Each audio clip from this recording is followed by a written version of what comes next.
Hi, welcome everyone. It's Meredith. I am here with our daily reading for Tuesday, August 14th, 2018. I am using Tarot of the Hidden Realm today. I decided not to subject you all to a second day of bonfire.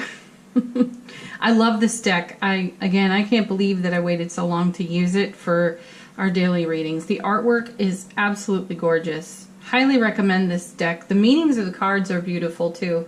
I mean, they have all the same standard meanings as a tarot deck, but the way it's written it's enchanting. That's the word for it. This is an enchanting deck. So happy Tuesday, everyone.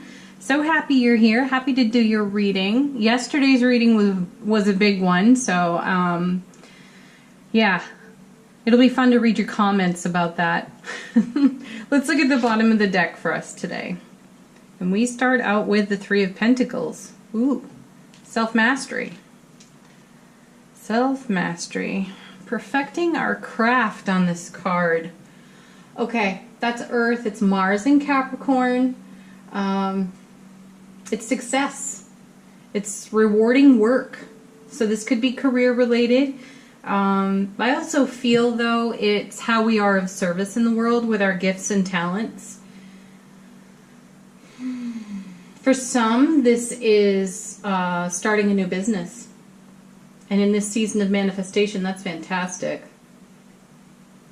It's also bringing projects to completion. Yeah, let's see what goes with it. Nine of Swords. Okay. Who's up in the middle of the night worrying?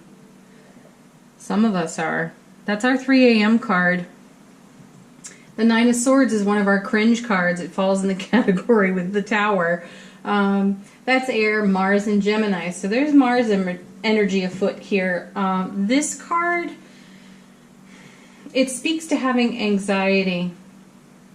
There's a tarot reader I love. Her name is Gemma.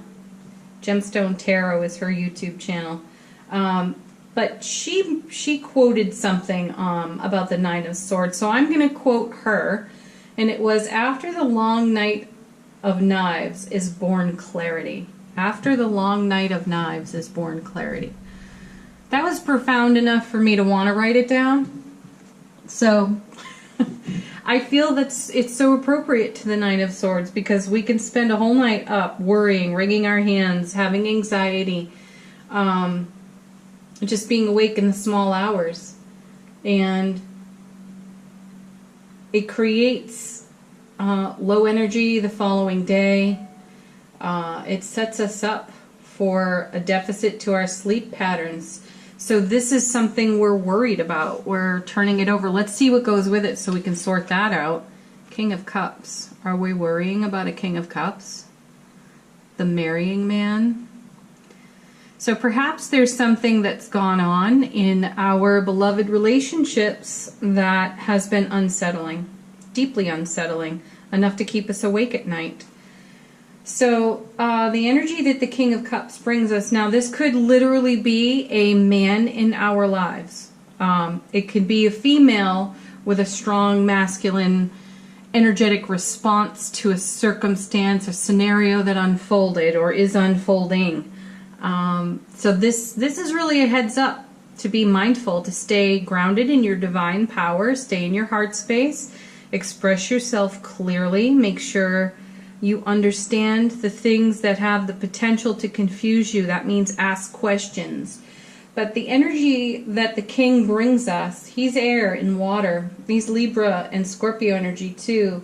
He brings charisma. He's warm-hearted, follows his intuition. You know, yesterday was a heightened intuition day. We saw that all over the place in the card reading. And what I sense here is there's something that we picked up on intuitively or will pick up on intuitively that has the potential to worry us overnight. So let these cards be information for you to pull on the loose and dangling threads today. Don't leave a stone unturned. Don't keep silent. Don't be quiet. If you have a question, ask it. If there's confusion, seek clarity. Sort it out. And if you find yourself in the wee small hours awake and worrying, it's time to turn to your guides and angels and share it with them. Ask them to help you transform, transmute, and settle whatever the disturbance is. We've been talking about how the frequency of our relationships has really shifted, expanded, changed, excuse me, and our responsibility to that is to stay present. This, what I'm seeing here, looks like something resembling an old way of being where we weren't present and experience went by us, we didn't quite catch it, and then we worry over it. And so these two cards are quite in opposition to one another. This is stress and anxiety. This is warm-hearted, follow your heart, love, bliss, right? Two opposing energies. So there's contrast here. And I feel the 3 is a reminder to do the spiritual work. Be your own angel, be your own guide. Leverage your spiritual wisdom on this situation and bring it to peace. Don't sit up in the night worrying, if at all possible, folks. The main message of that king is to follow your heart and settle inner conflicts, you know. He doesn't go to sleep with an anxious mind, this one. He settles his conflicts. He's also very intense, and he can take a while to process his emotional experience. And as a result, he gets a bad rap for appearing distant and or cold every now and then. He's anything but. He's all love. He's all bliss. He's all beautiful, divine connection. So if this is a person in your life, allow them their space to process their emotions and take a cue from them and do the same, just not in a sense of worry through the middle of the night, okay? Let's see what's next. The Hermit, seeking enlightenment, a pause in the action. Yeah, this is the answer to the 9. We need to be the Hermit. That's Earth, Virgo. It's healing, self-exploration, seeking guidance, and lighting the way ahead. It's seeking solitude, contemplating our experiences,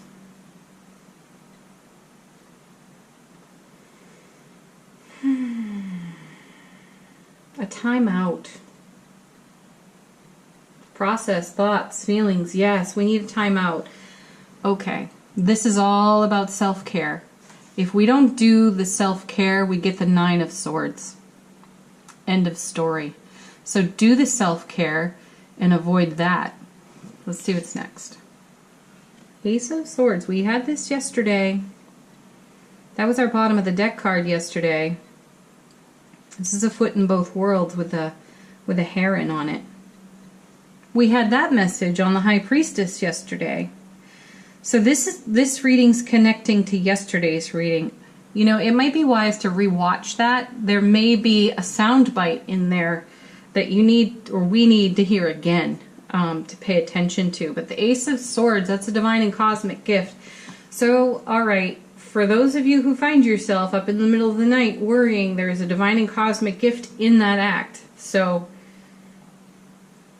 one of the questions we were encouraged to ask yesterday is, what have I not considered? So if you find yourself there, that's the question to put to your guides and angels. What have I not considered? Then allow yourself to be informed by the enlightenment of the Hermit. And the Ace of Swords specifically, that's air, Gemini, Libra, Aquarius. There's success in this card. It's everlasting strength. It's seeking spiritual truth. Dedication to our long-term goals.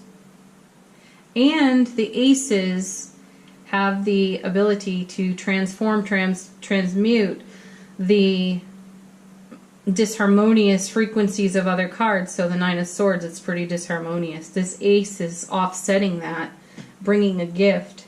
It's auspicious for all aspects of our lives, and It's a positive and immediate change in circumstances. So that's lovely. You know, this is a universal Hail Mary right here. As soon as we find ourselves in this situation, and I'm not laughing at that situation. I've been there a time or two myself, or 1,000. I've been there, and I know what this feels like, and it's no friggin' fun. Nobody wants it, but we have this ace here in our spiritual work is to turn to our heart space. That's what the king would do.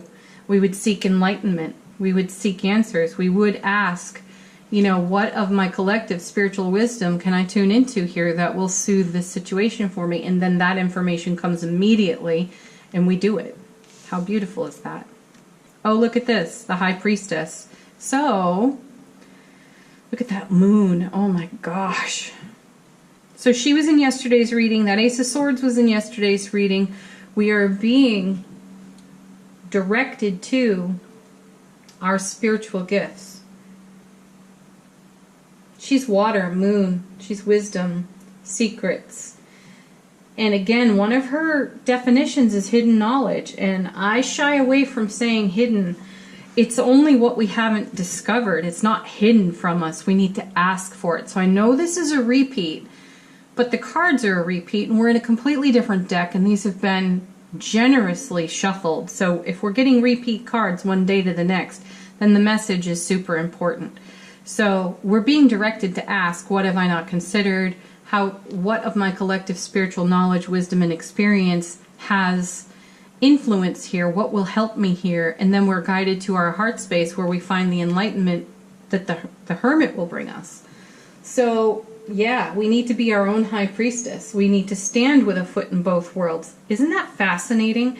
That really is the message of the heron, which is here on this card. It's a foot in both worlds.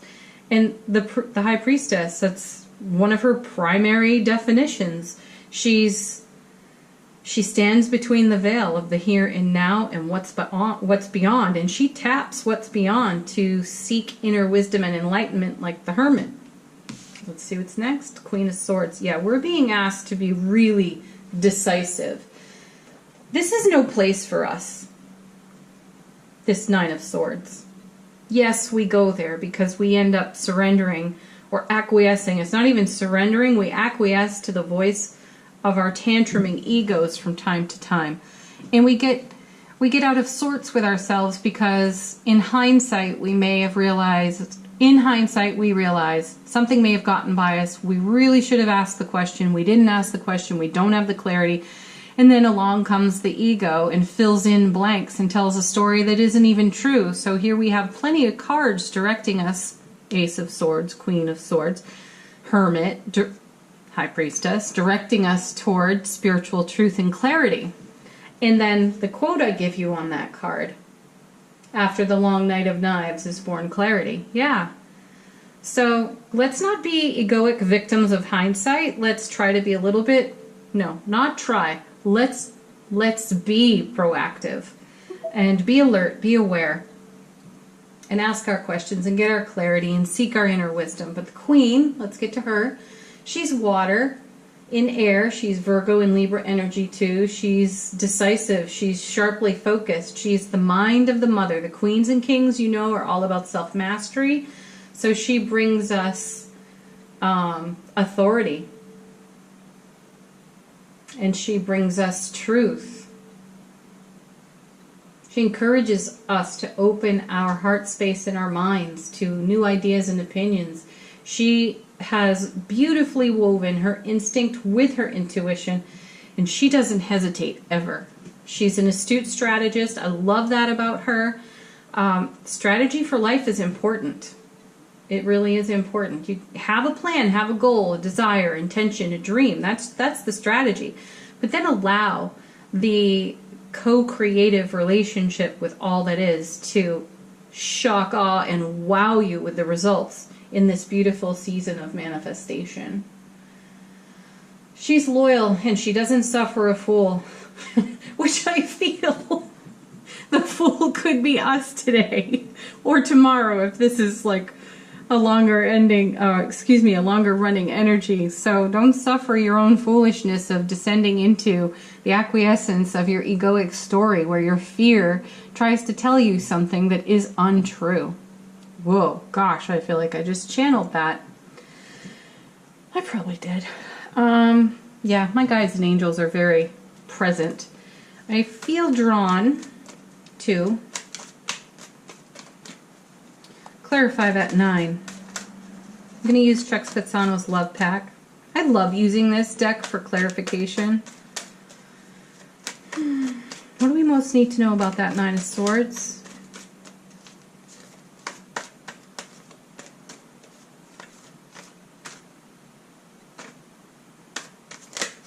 Oh my goodness. That's interesting. Yeah, rules. Rules. Oh my goodness. Whose rules? What rule book? Where did it come from?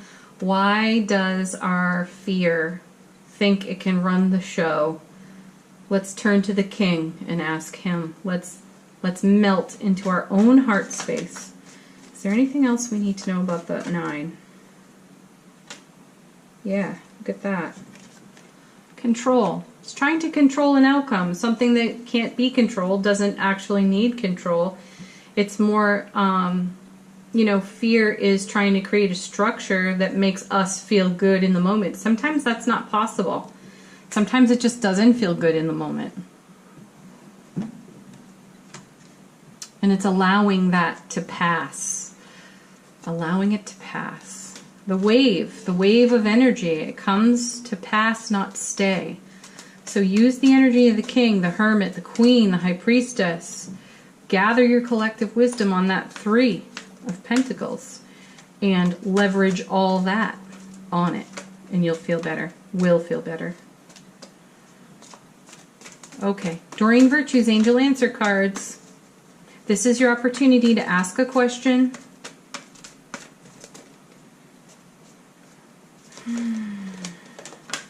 Okay, here's one. Peaceful resolution. I'm putting that with a 9. Yes. We already have the answer to how to do that. What's next? Reconsider. Yes, reconsider the whole situation as you run it through your heart space and get to the truth of it. Be like the queen and run your sword right into the core of truth. Next card.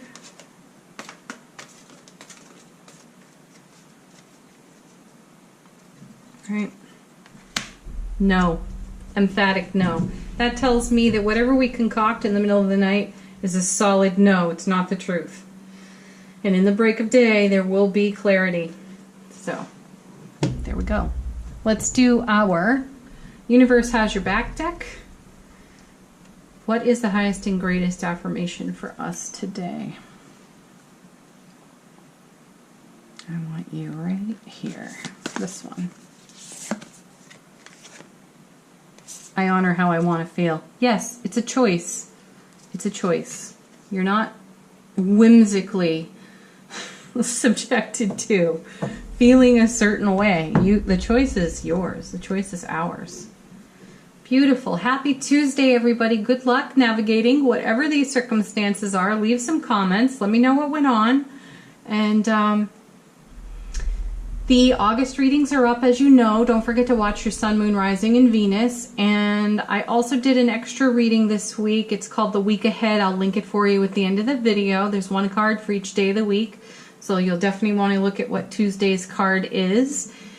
And please leave a like and don't forget to subscribe to the channel. If you want to book a private reading, you can do that in the description box below. I'll be back with Wednesday's reading very soon. Blessings to all of you. Peace.